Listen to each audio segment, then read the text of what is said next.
భారత రాజ్యాంగకర్తలకు శ్రీరాముని పాలనే స్ఫూర్తి అన్నారు ప్రధాని నరేంద్ర మోదీ. పరిపాలన ఎలా ఉండాలనేది, ప్రజా సంక్షేమంపై పాలకులు ఎలా శ్రద్ధ పెట్టాలనే విషయాలకు రామరాజ్యమే చక్కటి ఉదాహరణ అని పేర్కొన్నారు.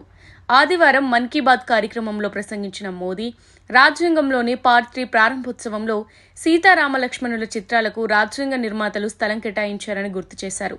తీవ్ర మేధోమథనం తర్వాతే భారత రాజ్యాంగం అమల్లోకి వచ్చిందన్న మోదీ, అయోధ్యలో ఇటీవల జరిగిన బాలరాముడి విగ్రహ ప్రాణప్రతిష్ఠ కార్యక్రమాన్ని యావత్ దేశం ఓ పండుగలా జరుపుకుందని తెలిపారు.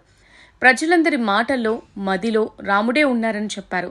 దేశమంతా రామజ్యోతి వెలిగించి దీపావళి జరుపుకుందన్నారు.